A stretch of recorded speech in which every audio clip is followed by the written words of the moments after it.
back mga bay! Dito pa rin sa Taang Bahay. Gaya na sinabi namin sa inyo kanina. Naku, ibang feeling pag ang kasama mo ay mga bata. Hi, kids! Hello po. Hi! Hello! Hi, Hello po. Derek! Kamusta po? Aha!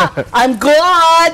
At ang kasama natin ngayon mga bay, ang bumubuo ng patintero, ang alamat ni Meng Patalo.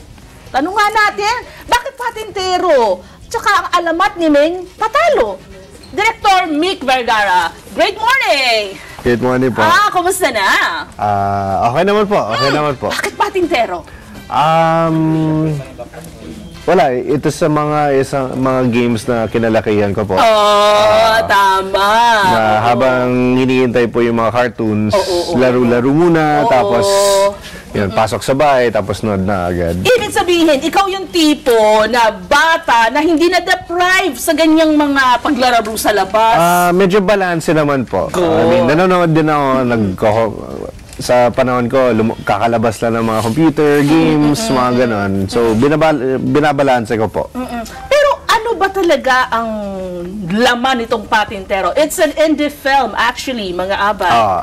Nasa Q, kakatapos lang na Q Cinema International Film Fest, isa pa kaming entry.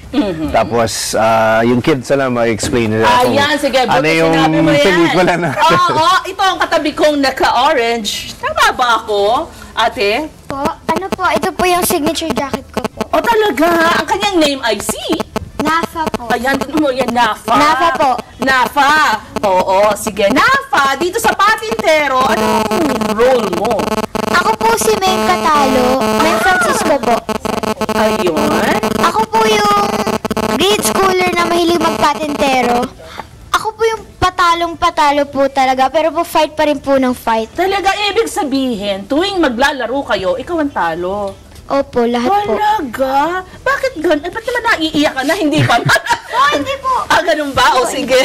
Hindi daw. O sige. Nag-enjoy ka ba nung gawin mo itong film na ito? Nag-enjoy ka ba? Super po, parang nga pong naglalaro rin po kami. Talaga lang. Yung totoo na. Sige. Itong katabi ko ay si Chinita din, nakatulad ko. Sige. Ano pong name mo nga? Isabel po. Ako po si Isabel. Mikay Story po. Isa pong overachiever, best friend at kapitbahay ni Meng. Sa sobrang katalinuhan ko po, minsan po natatawag po akong nerd. Love na love ko po ang mag-aral, pero mas love ko po yung mga friends ko. Talaga lang. Uy, talaga. Merong talagang sabihin na natin anong tawag dito, may mapupulot ka talaga dito sa film na ito. Meron naman po, kahit pa paano. Kahit pa paano. May mapupulot ka kahit pa paano, pero mag-e-enjoy ka. Opo. Ayan. Maliban kay Nafa at kay Isabel, si William.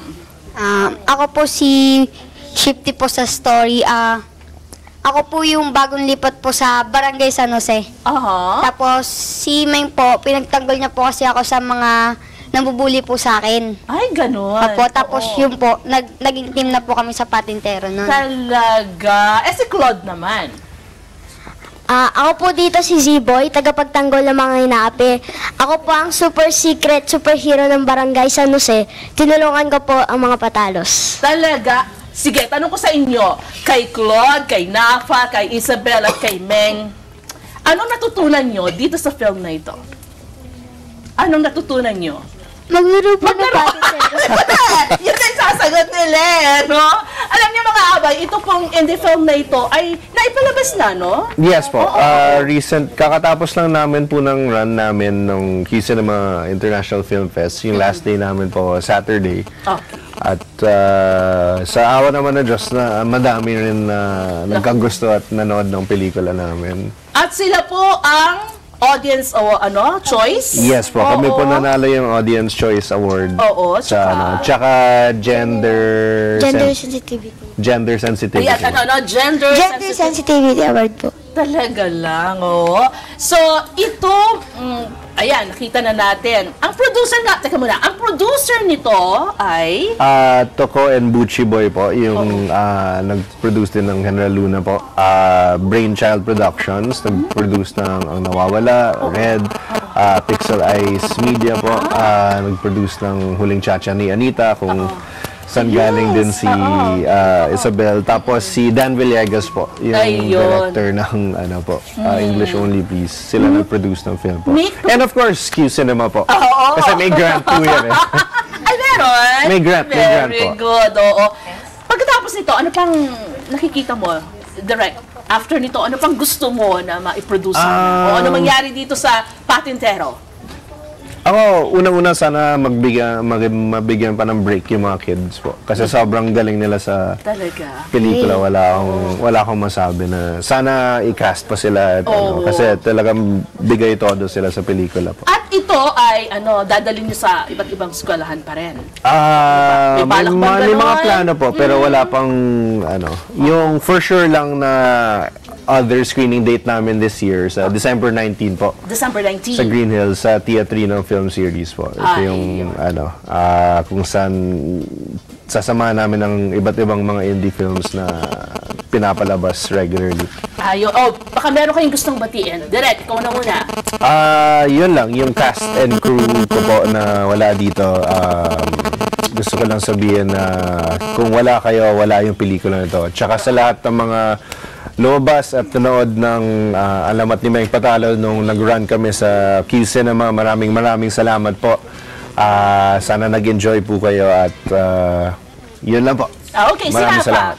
Si Nafa, may babatiin ka? Meron po. Sige. Hello po kay Chico po, yung kapatid ko po. Tsaka po sa family and friends ko po sa Palawan. Tsaka po kay Ate Ka and Ate Gab po. Talaga, saan sa Palawan? Sa Puerto Princesa po.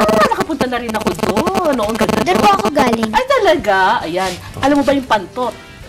Sa sa Palawan. Ayan, sige, okay. Anyway, Isabel, baka meron kang gusto batiin. Sana po panoorin niyo po ang horror movie namin, ang Maria Labo. Showing na po siya on November 11. May premiere night po kami sa November 10 sa Mega Mall, 7 p.m. Aha. At si William? Binabati ko po yung lola ko po na taga Bulacan po. Uy, hi! Hi po sa Yan po. inyo. Ang ganda ng buhok mo, ha? Thank you po. Okay. At syempre si Cod. Binabati ko po ang aking mga kamag-anak na nanonood po ngayon. Saka thank you po sa lahat ng nanonood ng Patintero. Ayan. Opo, thank you po. Ay, congratulations sa inyo, Direk Hackett. Thank you po. Thank you, Direk. Congratulations. Maraming Sige po. Oo, sana may susunod pa. At Sana guest kayo po. dito. Sige po. Okay, mga away, ayan ho, kung hindi nyo napapanood, ayan, hanapin nyo kung saan pa po pwede. At makikita nyo sila kung gaano sila kahusay. Kung Diba? gusto nila ng updates po, Facebook page lang namin, tsaka Ayan, yan lang. O sige, saan ba ang inyong ano ba? ang alamat, Patintero ang alamat ni Meng Patalo, yung Facebook Yun page na yan. namin. Standby na lang for updates kung mga extra screenings po. Okay. So mga bay, babalik agad kami para sa mga pagbati pa ninyo. Diyan lang kayo!